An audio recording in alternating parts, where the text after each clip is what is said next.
কবরে হাসরে ফুলসিরাতে কেহ আপন হবে না, কবরে হাসর ফুলসিরাতে কেহ আপন হবে না। যিনি হবেন তিনি হলেন সোনার মদিনা, সোনার মদিনা।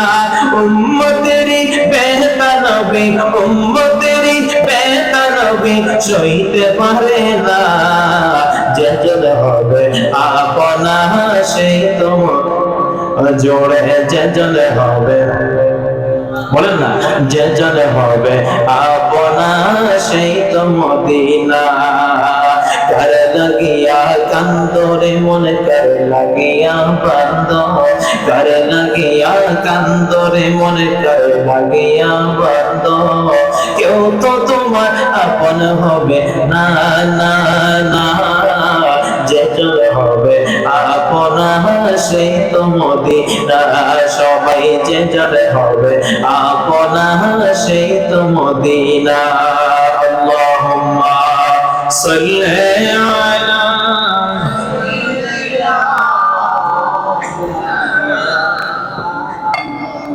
ওয়া আলা আলি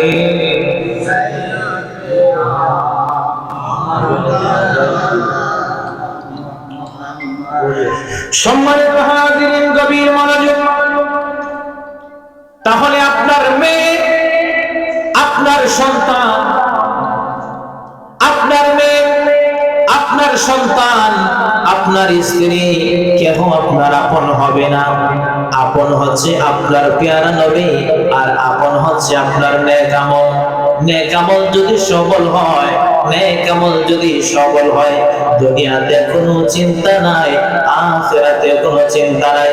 ও দুনিয়ার মুসলমান, আপনি যখন কবরের যাত্রা শুরু হয়ে যাবে, জানাজার মাঠের মধ্যে যাইয়া আপনাকে যখন জানাজা দেওয়া হবে, জানাজা দেওয়ার পরে ওই মজলিসের মানুষ যদি বলে এই লোকটা বড় ভালো মানুষ ছিল, দুনিয়ার মানুষ যদি, গ্রামের মানুষ, উপস্থিত মুসল্লিয়ানে কেরাম যদি অঙ্গীকার দেয় লোকটা বড় ভালো মানুষ ছিল, আল্লাহ রাব্বুল আলামিন বলেন এই সমস্ত মানুষগুলা এই বান্দাকে ভালো বলার কারণে আমি আল্লাহ আমার ওই বান্দাকে ভালো হিসাবে কবুল করে নিলাম।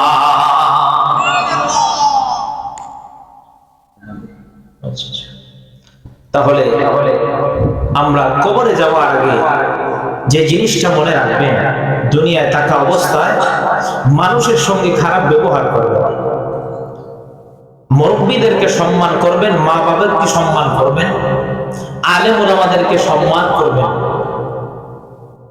ছোট ছোট মাসুম বাচ্চাদেরকে স্নেহ করবেন। আপনার ব্যবহার যদি আপনার এলাকার মানুষ আপনার ব্যবহারে যদি খুশি হয়, জানাজার মাঠে তারা এই প্রমাণ দিবে ওই ব্যক্তি বড় ভালো মানুষ ছিল, আর এটাই আল্লাহর দরবারে ভালো হিসাবে গণ্য হয়ে যাবে।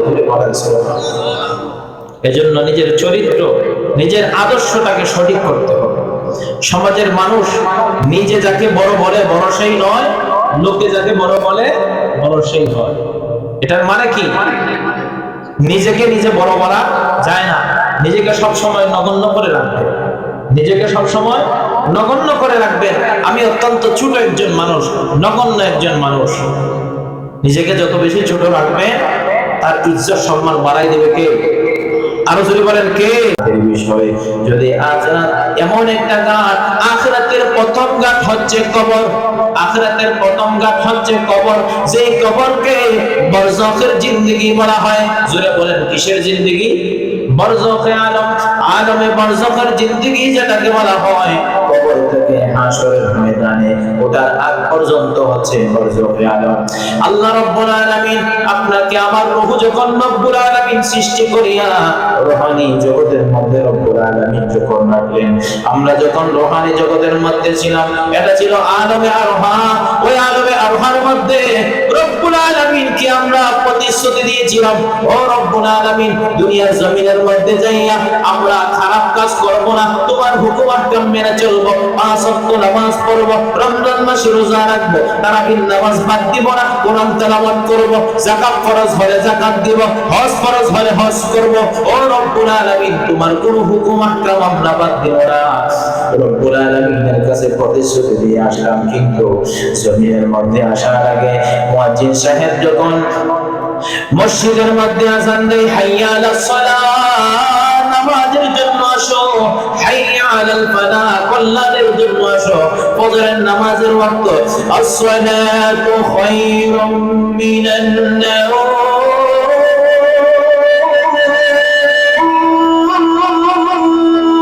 আল্লাহু আকবার, as-salatu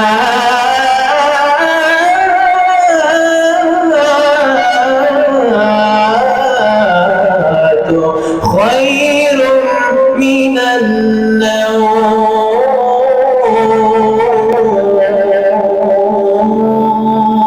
আল্লাহু আকবার। সম্মানিত হাজিরিন, গভীর মনোযোগ।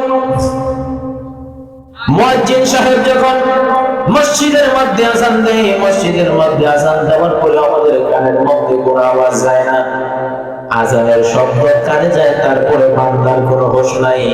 ফজরের নামাজে বলা হয় আস-সালাতু খায়রুম মিনান নাওম, ঘুম থেকে নামাজ উত্তম। মুয়াজ্জিন সাহেব ফজরের নামাজের ওয়াক্তে আপনাকে বারবার ডাকে, হে বান্দা নামাজের জন্য আসো, ও বান্দা তুমি কল্যাণের জন্য আসো, ঘুম থেকে নামাজ উত্তম, তাড়াতাড়ি নামাজের জন্য বাহির হয়ে যাও। কিন্তু ফজরের নামাজে ইমাম সাহেব এবং মুয়াজ্জিন সাহেব ছাড়া মসজিদের মধ্যে কোনো মুসল্লি পাওয়া যায় না, কথা কোন ঠিক কিনা? যেই নামাজের মধ্যে আল্লাহ রাব্বুল আলামিন সবচেয়ে বেশি রহমত নাযিল করেন, যেই নামাজের সময়, যেই ওয়াক্তের সময় মহান রব্বুল আলামিন সবচেয়ে বেশি নিয়ামত নাযিল করেন, যেই সময় প্রথম আকাশের মধ্যে রব্বুল আলামিন আসিয়া আল্লাহর বান্দা বান্দীদেরকে ডাকতে থাকেন, হে আমার বান্দা বান্দীরা, চাও আমি আল্লাহর কাছে কি আসো নিজের গুনাহ maaf করাইতে চাও, আমি আল্লাহর কাছে তওবা করে maaf চাও, আমি আল্লাহ তোমার তওবা কবুল করে তোমাকে maaf করে দিব। কি আসো রিজিকের সমস্যা, তোমার হালাল রিজিকের ব্যবস্থা আমি আল্লাহ করে দিব। কি আসো রোগ ব্যাধি নিয়ে আমি আল্লাহর কাছে যাও, তোমার রোগ ব্যাধি আমি আল্লাহ মুক্ত করে দিব। কি আসো ঋণ পরিশোধ করতে পারো না, আমি আল্লাহর কাছে যাও, আমি আল্লাহ তোমাদেরকে ঋণ পরিশোধ করার ব্যবস্থা করে দিব। কি আসো হতাশ হয়ে আসো, মনের মধ্যে শান্তি নাই, জানের মধ্যে শান্তি নাই, শরীরের মধ্যে শান্তি নাই, আমি আল্লাহর জিকিরে মশগুল হয়ে যাও, আমি আল্লাহর দেওয়ানা হয়ে যাও, তাহলে বান্দা তোমার উপরে আমি আল্লাহর রহমত নাযিল করে দিব। জোরে বলেন সুবহানাল্লাহ। আল্লাহর নিয়ামত, আল্লাহর রহমত পাইতে হলে আল্লাহকে রাজি খুশি করার জন্য নিয়তটা সহিহ হতে হবে। ইন্নামাল আমালু বিন্নিয়াত, নিয়ত যদি সহিহ হয় আমলের মধ্যে বরকত বাড়ায় দেন কে? আরো জোরে বলেন, বরকত বাড়ায় দেন কে? আমলের মধ্যে বরকত বাড়ায় দেন রব্বুল আলামিন। এই জন্য আল্লাহ রব্বুল আলামিন আপনাকে আমাকে অর্থাৎ আখির জামানার নবীর উম্মতদেরকে রব্বুল আলামিন এমন একটা নিয়ামত দান করেছে, যারা এই জমিনের মধ্যে সবার শেষে পৃথিবীর জমিনের মধ্যে আসে, কিন্তু সবার আগে আমার আল্লাহর নিয়ামত জান্নাতে পৌঁছে যাবে। এমন একটা নিয়ামত রব্বুল আলামিন উম্মত মুহাম্মাদীদেরকে দান করেছে, যারা যদি গুনাহের জন্য নিয়ত করে তাদের আমলনামার মধ্যে রব্বুল আলামিন গুনাহ লিখে না, কিন্তু যদি একটা নেকি করার জন্য যদি নিয়ত করে, নেকি করার নিয়ত করার সঙ্গে সঙ্গে নেকি করে নাই, আল্লাহ তার আমলনামার মধ্যে সওয়াব লিখে শুরু করে দেয়। ওই নবীর উম্মত আমরা হইলাম, এত এত নিয়ামত রব্বুল আলামিন আপনাকে আমাকে দান করেছেন, এত এত নিয়ামত রব্বুল আলামিন আপনাকে আমাকে দান করেছেন, তারপরেও আমরা এই জিনিসটা বুঝতে পারি না। মাগরিবের নামাজের মধ্যে একটা আমল আছে, আমরা মাগরিবের নামাজ হচ্ছে 7 রাকাত, আমরা পড়ি 5 রাকাত, কথা বলেন ঠিক কিনা? মাগরিবের নামাজ হচ্ছে 7 রাকাত। আল্লাহর কোন বান্দা বান্দি যদি মাগরিবের নামাজ, কোন নামাজ? মাগরিবের নামাজে 3 রাকাত ফরজ নামাজ পড়ার পরে 2 রাকাত সুন্নত নামাজ আদায় করিয়া আবার যদি 2 রাকাত নফল নামাজ আদায় করে আল্লাহ রাব্বুল আলামিন তার আমলনামার মধ্যে একটা লাইলাতুল কদরের সওয়াব দান করে দিবে। শুধু এখানেই শেষ নয়, আর অনেক অনেক আমল রব্বুল আলামিন দিয়েছেন, যেই ফজিলত যেই নিয়ামত রব্বুল আলামিন শুধুমাত্র উম্মতে মুহাম্মদীদেরকে দান করেছেন। কেন দান করেছেন? একটা মাত্র কারণ বনি ইসরাইলের যুগের মধ্যে একজন আবেদ ছিলেন, যার অনেক বয়স ছিল 1000 বছর। 1000 বয়স থাকার কারণে রাতের বেলা তিনি আল্লাহর ইবাদত করতেন, দিনের বেলা তিনি রোজা রাখতেন। যে সমস্ত দিনের মধ্যে রোজা রাখা হারাম, ওই সমস্ত দিন বাদ দিয়া বাকি অন্যান্য দিন তিনি রোজা রাখতেন, রাতের বেলা নামাজ আদায় করতেন, আল্লাহর ইবাদতে মশগুল হয়ে যাইতেন। আল্লাহর পেয়ারা নবী যেদিন মসজিদে নববীর মধ্যে মিম্বার শরীফের মধ্যে বসিয়া এই বয়ান যেদিন সাহাবায়ে কেরামদের সামনে করেন, সাহাবায়ে কেরামের চোখ দিয়ে ঝরঝর করে পানি পড়ে যায়। ডাক দিয়া বলেন, ইয়া রাসূলুল্লাহ, ইয়া হাবিবাল্লাহ, ও মায়ার নবীজি, আমরা তো হায়াত কম। ইয়া রাসূলুল্লাহ, অল্প হায়াতের মধ্যে এত নিয়ামত কিভাবে আমরা অর্জন করব? এত নিয়ামত কি আমরা অর্জন করব? এত নেক আমরা কিভাবে অর্জন করব? ইয়া রাসূলুল্লাহ, আল্লাহর হাবিবের চোখ মোবারক দিয়ে ঝরঝর করে পানি পড়তে লাগলো। রব্বুল আলামিন আমার আপনার নবীকে উম্মতে মুহাম্মাদের জন্য আমার আল্লাহ লাইলাতুল কদর দান করে দিলেন। যেই রাতটা 1000 মাসের চেয়ে উত্তম, যেই ব্যক্তি রাতে ইবাদত করবে আল্লাহ রাব্বুল আলামিন 1000 মাস ইবাদত করলে যা সওয়াব দান করবেন, এই একটা রাত ইবাদত করলে তার সমপরিমাণ সওয়াব দান করে দিবে। আল্লাহ রাব্বুল আলামিন উম্মতে মুহাম্মাদীদেরকে এত নিয়ামত দান করেছে। ও আল্লাহর বান্দা বান্দীরা, এত নিয়ামত রব্বুল আলামিন উম্মতে মুহাম্মাদীদেরকে দান করেছে। এত নিয়ামতের ভাগীদার হওয়ার পরেও সেই নিয়ামত যদি আমরা অর্জন করতে না পারি, আপনার আমার মতন হতভাগা কেউ হতে পারে না। কথা কোন ঠিক কিনা? দুনিয়ার মধ্যে আসলাম সামান্য সময়ের জন্য, আবার এই দুনিয়ার জমিন থেকে চলে যেতে হবে, কেউ থাকতে পারবো না। আমার দাদা চলে গেছে, আমার বড় দাদা চলে গেছে, আমার বাবা চলে গেছে, আপনার বাবা চলে গেছে, আপনার ভাই চলে গেছে, আমার ভাই চলে গেছে। এই রকম ভাবে একের পর এক দুনিয়ার জমিন থেকে চলে যায়। দুনিয়ায় আসার সিরিয়াল আছে, যাওয়ার কোনো সিরিয়াল, আরো জোরে বলেন, যাওয়ার কোনো সিরিয়াল নাই। আস্তে আস্তে সবাইকে দুনিয়ার জমিন থেকে বিদায় হয়ে যেতে হবে। আজকে আমি এই জায়গায় করে বয়ান দিচ্ছি, এখান থেকে নেমে বাড়িতে যেতে পারবো এটার কোনো গ্যারান্টি নাই। আমার এমনও হতে পারে বাড়িতে যাওয়ার আগে আমি দুনিয়া থেকে বিদায় হয়ে যাব, ঠিক না? এই জন্য 1 সেকেন্ডের ভরসা নাই, কখন জানি মালাকুল মাউত আপনার আমার সামনে হাজির হয়ে যায়, কখন জানি মালাকুল মাউত আপনার আমার সামনে হাজির হয়ে যায়, কখন জানি আমাদের রূহটাকে কবজা করে নেয়, কখন জানি আপনার আমার রূহটাকে কবজ করে নেয়, এটার কোনো গ্যারান্টি নাই। এই জন্য মউতকে ভয় করা যাবে না, ভয় করতে হবে আল্লাহকে। আল্লাহর ভয় যার অন্তরের মধ্যে আছে, ওই ব্যক্তি মরণকে ভয় করবে না, সব সময় মরণের জন্য প্রস্তুত থাকবে। কথা কোন ঠিক কিনা? ওই ব্যক্তি সব সময় মরণের জন্য প্রস্তুত থাকবে। তাহলে আমাদের কাজ হচ্ছে আমরা মরণের জন্য প্রস্তুত থাকবো। কেন প্রস্তুত থাকবো? কারণ যে কোনো সময় মালাকুল মাউত আপনার আমার সামনে হাজির হয়ে যাবে। আল্লাহ রাব্বুল আলামিন কোরআনুল কারীমে বলেন, আইনামা তাকুনু ইউদরিকুমুল মাউত ওয়ালাউ কুনতুম ফি বুরুজিন মুশাইয়াদা। চিৎকার করে বলেন আল্লাহু আকবার। আল্লাহ রাব্বুল আলামিন পবিত্র কোরআনুল কারীমের মধ্যে ইরশাদ করেন, যত গহীন গর্তের ভিতরে তুমি লুকাও না কেন, যত গহীন কেল্লার ভিতরে প্রবেশ করো না কেন, মালাকুল মাউত আযাইলের হাত থেকে বাঁচা সম্ভব না। মালাকুল মাউত আপনার আমার সঙ্গে মুলাকাত করবে। কেউ এই মৃত্যু থেকে বাঁচতে পারবে না, কেউ বাঁচতে পারবে না। আল্লাহর একজন পয়গম্বর ছিলেন হযরত ইদ্রিস আলাইহিস সালাতু ওয়াস সালাম। কথাবার্তা অনেক সুন্দর ছিল, কথাবার্তার মাধুর্য বড় সুন্দর ছিল। জিবরাইল ওনার প্রেমে পড়ে গেছেন, কথার প্রেমে। আল্লাহকে ডাক দিয়ে বলেন, রব্বুল আলামিন, আপনার পয়গম্বর হযরত ইদ্রিস আলাইহিস সালাতু ওয়াস সালামের কথাবার্তা এত সুন্দর, ও রব্বুল আলামিন, আমি ওনার সঙ্গে বন্ধুত্ব করতে চাই। আল্লাহ ডাক দিয়ে বলেন, জিবরাইল, আমার বন্ধু ইদ্রিস যদি চায় তোমার সঙ্গে বন্ধুত্ব করতে, আমার সমস্যা নাই। জিবরাইল চলে গেলেন হযরত ইদ্রিস আলাইহিস সালাতু ওয়াস সালামের দরবারে গিয়ে বলতেছেন, হে আল্লাহর পয়গম্বর, আমি আপনার সঙ্গে বন্ধুত্ব করতে চাই। আমার সঙ্গে যদি বন্ধুত্ব করতে হয় আমার একটা শর্ত মানতে হবে। কি শর্ত? আমাকে আল্লাহর নিয়ামত জান্নাত দেখাতে হবে। না না না, এই নিয়ামত তো আপনাকে দেখানো যাবে না, কারণ আপনি এখন মৃত্যুবরণ করেন নাই, এখনো তো আপনাকে জান্নাত দেখানো যাবে না। তাহলে জান্নাত দেখাতে না পারলে বন্ধুত্ব করা সম্ভব না।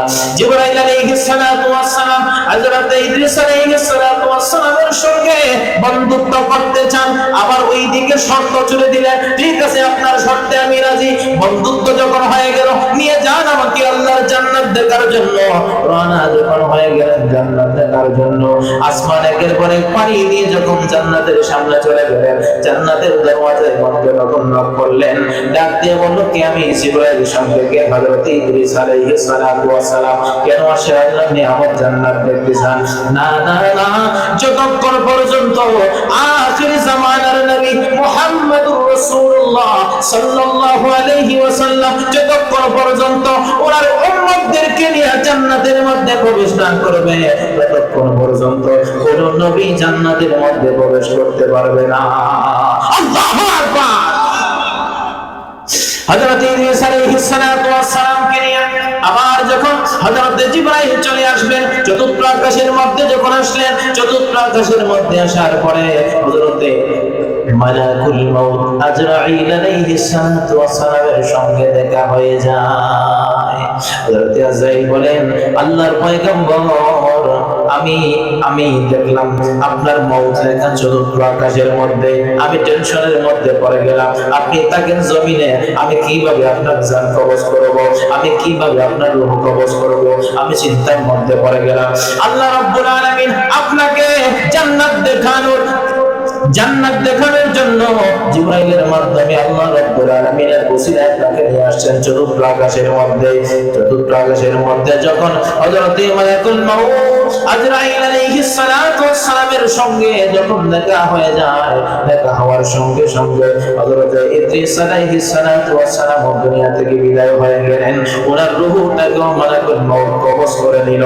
এর মানে বোঝা যায়, যার মউত যেই জায়গার মধ্যে রাখা থাকে সেই জায়গার মধ্যেই মৃত্যুবরণ করতে হবে। কথা কোন ঠিক না?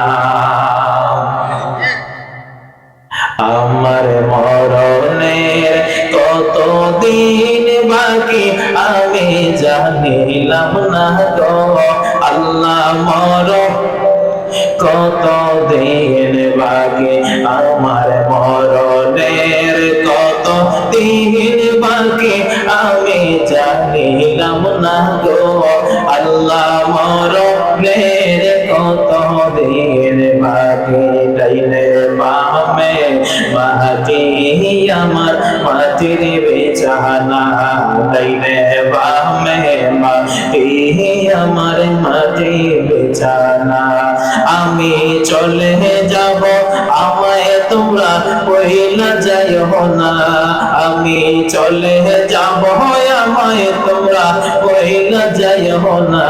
ডাইনে বামে মাটি আমার মাটির বিছানা, ডাইনে বামে মাটি আমার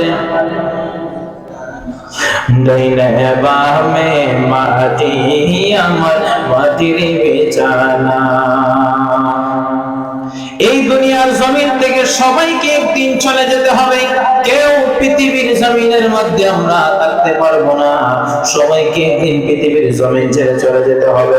এই জন্য কবর এমন একটা ঘর, কবর হচ্ছে আখিরাতের প্রথম মঞ্জিল। যে কবরের মধ্যে আল্লাহর বান্দা বান্দিগণ যদি আটকা পড়ে যায়, তাহলে আখিরাতের প্রত্যেকটা ঘাটের মধ্যে আটকা পড়ে যাবে। এই জন্য কবরে যাওয়ার আগে কবরের সামান জোগাড় করার দরকার আছে না? এই কবরের মধ্যে মেইন প্রশ্ন যেটা হবে ঈমানের। ঈমান যদি মজবুত না হয়, ঈমান যদি মজবুত না হয়, কবরের প্রশ্নের মধ্যে উত্তীর্ণ হওয়া সম্ভব নয়। কারণ যেই ব্যক্তি নবীর প্রেমিক নয়, যেই ব্যক্তি নবীর আশিক নয়, ওই ব্যক্তি সহজে কবরের প্রশ্নের মধ্যে উত্তীর্ণ হতে পারবে না। কেন পারবে না? কারণ যেই ব্যক্তি দুনিয়ার জমিনের মধ্যে থাকা অবস্থায় আল্লাহর হাবিবের সঙ্গে মুস্তাকি করেছে, আল্লাহর হাবিবের সঙ্গে বিয়াদবি করেছে, আল্লাহর হাবিবকে মন থেকে ভালোবাসে নাই, যখন নবীর শান শুনে তখন তেলে বেগুনে জ্বলে ওঠে। কথা কোন ঠিক কিনা? নবীর শান শুনলে তেলে বেগুনে জ্বলে ওঠে। এইরকম মানুষ যারা কবরের মধ্যে যাবে, কবরের প্রথম মঞ্জিলের মধ্যে আটকা পড়ে যাবে, প্রত্যেকটা জায়গায় জায়গায় আটকা পড়ে যাবে, চিরস্থায়ী ঠিকানা হয়ে যাবে জাহান্নাম। নাউজুবিল্লাহ। এই জন্য আল্লাহর প্রিয় মুহাম্মদ সাল্লাল্লাহু আলাইহি ওয়াসাল্লামের প্রতি প্রেম মহব্বত যদি থাকে, তাহলে আল্লাহর হাবিব তাকে দুনিয়ার জমিন থেকে যাওয়ার আগে দিদার দিয়ে দিতে পারে কি পারে না? রাসূলের মহব্বত যদি থাকে, বেশি বেশি যদি দরুদ শরীফ পড়তে পারেন, পাঁচ ওয়াক্ত নামাজের পরে রাতের বেলা ঘুমানোর আগে বেশি বেশি করে যদি দরুদ শরীফ পড়েন, ওযু করে যদি আপনি ঘুমাইতে পারেন, আল্লাহ রাব্বুল আলামিন আপনার ঘুমের মধ্যে, ঘুমের ঘরের মধ্যে আমার নবীর দিদার দিয়ে দিবে। জুড়ে বলেন সুবহানাল্লাহ। ও দুনিয়ার মুসলমান, তাহলে আমি যে কথা বলছিলাম, একদিন না একদিন সবাইকে আমাদেরকে কবরের মধ্যে যেতে হবে। আপনি যখন দুনিয়ার জমিন থেকে বিদায় হয়ে যাবেন, দুনিয়ার জমিন থেকে বিদায় হয়ে যাওয়ার পরে আপনার দেহ থেকে যখন রূহটা বাহির হয়ে যাবে, রূহটা বাহির হয়ে যাওয়ার পরে আপনি হয়ে যাবেন মরহুম, আপনি হয়ে যাবেন লাশ। এই লাশের আর কোনো দাম থাকবে না। রাতের বেলা যখন আপনার দেহ থেকে রূহ বাহির হয়ে গেল, আপনি দুনিয়া থেকে বিদায়, আপনার পরপারের যাত্রা যখন শুরু হয়ে গেল, আপনাকে যখন গোসল দেওয়া হবে, গোসল দেওয়ার উপরে দাফন করাইয়া যখন সকালবেলা জানাজা দেওয়া হবে, রাতের বেলা যদি বলা হয় আপনার সন্তানকে তোমার বাবার পাশে দাঁড়াইয়া তুমি লাশটাকে পাহারা দাও, সন্তান ডাক দিয়ে বলবে না না না, এই লাশ আমি পাহারা দিতে পারবো না, আমার ভয় লাগে, আমার ভয় লাগে, আমি লাশ পাহারা দিতে পারবো না। আপনার প্রাণের স্ত্রী, যাকে আপনি সঙ্গী নিয়ে সারা জীবন, আপনি যাকে সঙ্গী নিয়ে সংসার করেছেন, আপনার স্ত্রীকে যদি বলা হয় এই একা ঘরের মধ্যে আপনার স্বামীর লাশের সঙ্গে পাহারা দেওয়ার জন্য, কিন্তু আপনার স্ত্রী ডাক দিয়ে বলবে না না না, আমি এখন লাশ পাহারা দিতে পারবো না। কেন পারবো না? আমার ভয় করে যে স্বামীর সঙ্গে সারা জীবন কাটাইলাম, ওই স্বামীর লাশ পাহারা দিতে স্ত্রীও রাজি হবে না। এইরকম ভাবে ভাইকে যদি বলেন, ভাইও রাজি হবে না। এই জন্য দুনিয়াতে এমন একটা জিনিস, দুনিয়াতে এমন একটা জায়গা, এটা বড় স্বার্থপর জায়গা। দুনিয়ায় কেউ কারো আপন নয়, একমাত্র আপন যিনি হলেন সোনার মদিনা। সুবহানাল্লাহ।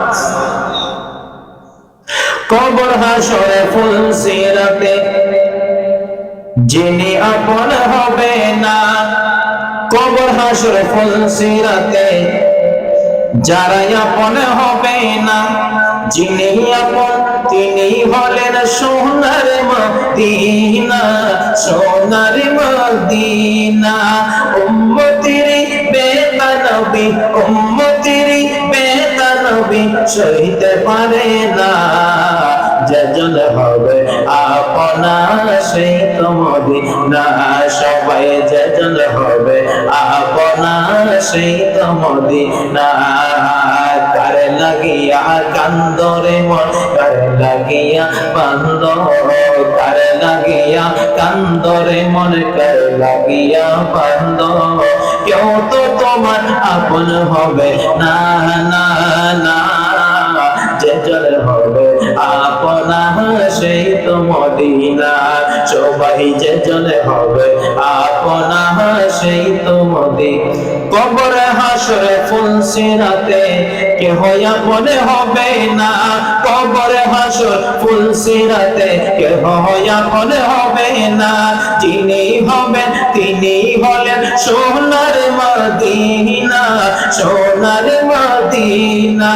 উম্মতেরই বেহেতা নবী, উম্মতেরই বেহেতা নবী সইতে পারে না, যে চলে হবে আপনা সেই তোমার জোড়ে যে চলে হবে, বলেন না, যে চলে হবে আপনা সেই তো মদিনা। কর লাগিয়া কান্দরে মনে কর লাগিয়া বন্ধ, কর লাগিয়া কান্দরে মনে কর লাগিয়া বন্ধ। কেউ তো তোমার আপন হবে না না না, যে চলে হবে আপনা সেই তো মদিনা, সবাই যে চলে হবে আপনা সেই তো মদিনা। আল্লাহুম্মা সাল্লি আলা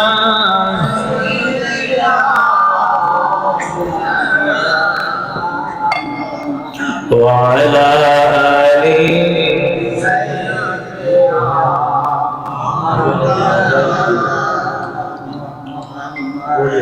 সম্মানিত হাজিরিন, গভীর মনোযোগ।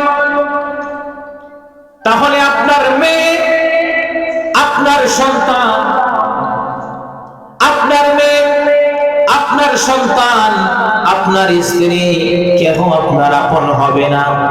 আপন হচ্ছে আপনার পেয়ারা নবী, আর আপন হচ্ছে আপনার নেক আমল। নেক আমল যদি সবল হয়, নেক আমল যদি সবল হয়, দুনিয়াতে কোনো চিন্তা নাই, আখিরাতে কোনো চিন্তা নাই। ও দুনিয়ার মুসলমান, আপনি যখন কবরের যাত্রা শুরু হয়ে যাবে, জানাজার মাঠের মধ্যে যাইয়া আপনাকে যখন জানাজা দেওয়া হবে, জানাজা দেওয়ার পরে ওই মজলিসের মানুষ যদি বলে এই লোকটা বড় ভালো মানুষ ছিল, দুনিয়ার মানুষ যদি, গ্রামের মানুষ, উপস্থিত মুসল্লিয়ানে কেরাম যদি অঙ্গীকার দেয় লোকটা বড় ভালো মানুষ ছিল, আল্লাহ রাব্বুল আলামিন বলেন এই সমস্ত মানুষগুলা এই বান্দাকে ভালো বলার কারণে আমি আল্লাহ আমার ওই বান্দাকে ভালো হিসাবে কবুল করে নিলাম।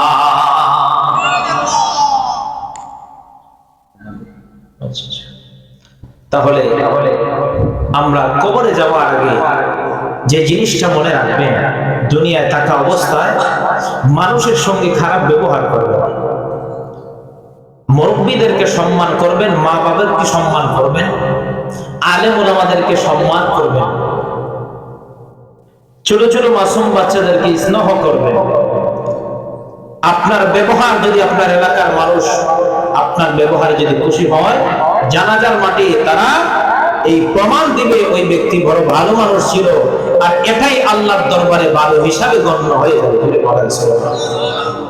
এজন্য নিজের চরিত্র, নিজের আদর্শটাকে সঠিক করতে হবে। সমাজের মানুষ নিজে যাকে বড় বলে বড় সেই নয়, লোকে যাকে বড় বলে বড় সেই হয়। এটার মানে কি? নিজেকে নিজে বড় বলা যায় না, নিজেকে সব সময় নগণ্য করে রাখবেন, নিজেকে সব সময় নগণ্য করে রাখবেন। আমি অত্যন্ত ছোট একজন মানুষ, নগণ্য একজন মানুষ। নিজেকে যত বেশি ছোট রাখবেন, তার ইজ্জত সম্মান বাড়াই দেবে কে? আরো যদি বলেন কে?